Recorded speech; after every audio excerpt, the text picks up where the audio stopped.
평범한 나를 비범해지도록 만들기 위해 우리가 가장 먼저 해야만 하는 것은 성실함을 즐길 수 있도록 나를 만드는 것입니다. 성실함이라 함은 그저 단순한 부지런함만을 지칭하지 않고 그 부지런함을 뛰어넘어 정성과 참됨이 있음을 말하는 것이고, 성실에서의 성이 순수하고 참된 마음으로 그 정성과 진심이 깃들여져 있는가를 말하고 있다고 한다면, 실은 거기에 얼마나 알찬 노력들이 기울여져 있는가를 말하고 있는 것입니다.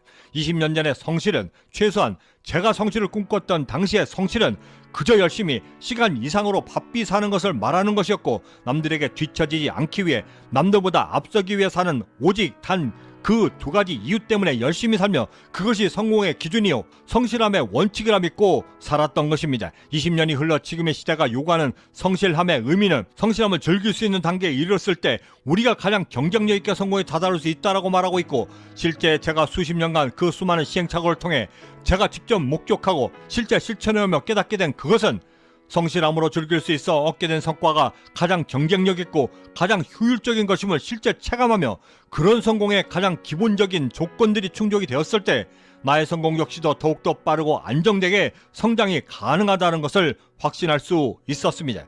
노력의 과정을 즐긴다, 어떻게 하면 그렇게 할 수 있을까라는 질문에 맞닥뜨리게 되면 그 답을 얻기 위해 우리가 가장 먼저 해야만 하는 그것은, 내가 할 수 있는 일에 철저하게 프로가 될 수 있도록 파고 또 파는 것이 우선 되어져야만 가능한 것입니다.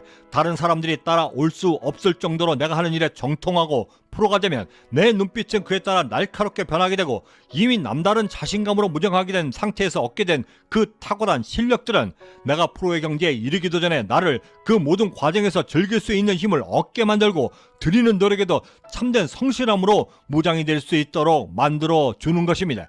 물론 그 수준에 이를 때까지 견디고 버텨내야만 하는 고통의 과정들은 필수적입니다. 하지만 또 다른 측면에서 바라본다면 그 과정을 견뎌내는 것 자체가 나를 성공으로 견인할 수 있는 최고의 경쟁력이 된다는 것을 우리가 확신할 수 있다고 한다면, 그 확신 하나만으로도 우리는 과정을 즐길 수 있는 마음의 힘이 생기고, 제 아무리 힘든 과정이라 할지라도 오늘도 정진하고 또한 발전하며 또 다른 성공의 기회를 찾기 위해 기꺼이 나설 수 있게 되는 것입니다. 독일에서 독일 철학을 가르치고 있는 한병철 교수는 그 정당성과 아픔에 대해 이렇게 정의했습니다.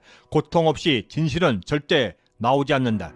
우리가 성공의 진리를 깨닫는 건 역시도 이와 마찬가지로, 삶에서의 고통 없이는 그 삶을 이겨낼 투쟁적인 아이디어를 절대 얻지 못할 뿐더러, 더욱이는 편안한 상태에서 절대 기대조차 할 수 없는 것이 성실을 즐길 수 없는 경지인 것이고, 그 호된 과정을 어떻게 어떤 모습으로 견뎌내느냐에 따라 내가 나의 삶 자체를 즐길 수 있는 횟수와 빈도 그리고 강도들까지도 비례적으로 얻을 수 있다고 한다면, 이것이 바로 우리가 인지해야 할 지극히 당연한 성공의 정당성과 원리인 것입니다.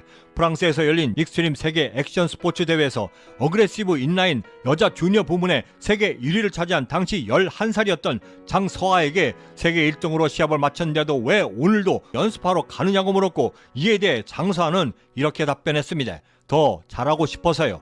모든 방송에서 11살 장서아를 말하며 인라인 스케이트에서 탁월한 천재라 말하고 있지만, 제 눈에 비춰졌던 11살 소녀의 탁월함이라 함은 정작 인라인 스케이트에 있지 않았고, 그 정상에 설 때까지 자신을 갈고 닦아 그 모든 과정들을 이겨내고 마침내 성실함을 즐겨낼 수 있었던 타고난 그 감각이 바로 그 11살 소녀가 갖고 있던 진정한 탁월함이었던 것입니다.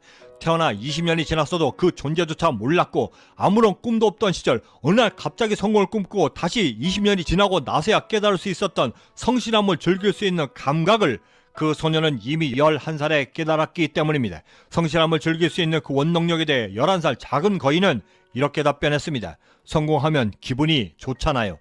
그 기분 좋음이 어떤 것인 줄 알았기에 팔이 부러져 무서워도 견뎌낼 수 있었던 것이고, 부모님이 말려도 들킬까봐 까치발로 문을 몰래 열고 나가 연습장으로 향할 수 있었던 것이며, 폐장하는 일요일 인지조차 모른 채 연습장을 향했다가 그토록 하고 싶은 연습을 하지 못해 그 앞에서 펑펑 울기까지 했던 것입니다. 성실함을 즐길 수 있는 경지는 단지 깨닫는 시간의 차이가 있을 뿐이지, 얻고자 하는 열정과 열망만 있다라고 한다면 반드시 얻게 되는 성공의 경지이고, 자신의 일에 프로가 되겠다라고 하는 결심과 그에 상응하는 노력들이 보장된다라고 했을 때는 바로 그 순간에 우리를 이끌어 아주 특별한 능력으로 평범했던 우리를 비범하게 만들어주는 기회를 제공해 주는 것입니다.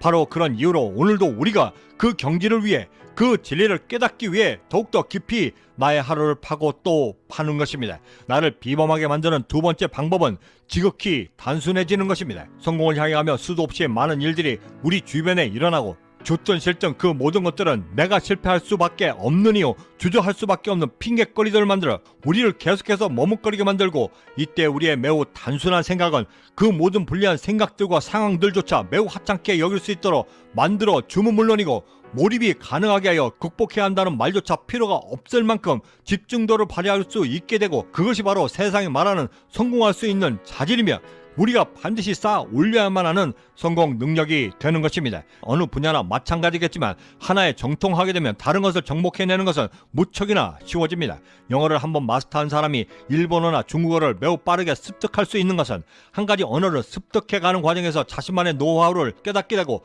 이를 아주 똑같이 다른 언어에도 그대로 적용시켜 습득할 수 있기에 가능한 것인데, 성공학에서는 이를 성공 메커니즘이라 부르고, 한 분야의 정상에 올라섰을 때 얻게 되는 하나의 정형화된 시스템이 또 다른 분야에서조차도 월등한 성적을 내며 성공을 계속해서 만들어 나갈 수 있는 성공의 프로세스라고 말하고 있는 것입니다. 하지만 이 지점에서 우리가 절대 오해하지 말아야만 하는 것은, 어떤 사람이 발견한 그 노하우가 항상 우리에게 똑같이 적용되지 않는다는 사실인데, 사람들이 발견한 나름의 성공 비법을 우리가 그대로 똑같이 따라한다고 하여 우리 역시도 그와 동일한 성적을 거둘 수 없는 것은, 비록 노하우를 빌려 차용은 가능하나 그것을 내 것으로 만드는 숙제는 오로지 나의 몫이기 때문인 것입니다. 실제로 중고등학교 시절 뒤처진 영어를 메꾸기 위해 당대 최고의 영어 강사가 쓴 책에서 시킨 대로 그 책 모든 문장을 토시 하나 틀리지 않고 126번씩이나 반복해서 보며 그 모두를 통째로 외웠지만, 정작 이태원으로 달려가 외국인 앞에 섰을 때는 단 한마디도 하지 못하고 돌아섰고, 수십 년이 지나 캐나다에서 꿈을 이루기 위해, 그리고 살아남기 위해 해야 했던 그 영어 공부에서 제 스스로가 발견했던 그 노하우가 저의 실제 영어를 완성해 주는 것을 보고, 직접 깨닫지 못하는 노하우가 어떻게 실제로 적용되는가를 체감하며 내가 만든 직접 노하우에 대한 믿음을 확신할 수 있었습니다. 내일 이 시간에는 성공 실전 훈련법 23번째 이야기, 나를 비범하게 만들 수 있는 그 두 번째 방법에 대해 함께 말씀 나누도록 하겠습니다. 토마스 칼라일은 이렇게 이야기했습니다. 독창성의 정점은 참신함에 있는 것이 아니라 그 독창성을 찾고자 하는 성실함에 있는 것이다. 그 사실을 믿는 사람만이 오직 독창적인 사람이 될 수 있다. 구독과 좋아요, 알림 설정은 어제 평범했던 나를 오늘의 비범함으로 바꿀 수 있는 성공 영감과 내가 있어야 할 자리를 비범함으로, 그리고 매우 독창적인 생각과 방법들로 과감히 선택해낼 수 있는 남들이 갖지 못한 그 강한 동기부여까지도 함께 얻는 귀한 계기가 될 것이라 감히 자신합니다. 마지막으로 비즈니스 인사이트가 일론 머스크를 평가한 것과 그가 행복을 만드는 원칙에 대해 말한 것을 함께 소개해드리며 마칠까 합니다. 저는 이만 여기서 먼저 인사드려야 할 것 같습니다. 그 어디에 계시든 성공의 한 걸음 더 다가서시는 하루가 되시길 진심으로 바라고, 저는 내일 아침에도 따뜻한 커피 한 잔과 성공 영감을 들고 찾아뵙겠습니다. 지금까지 경제적 자유민이었습니다.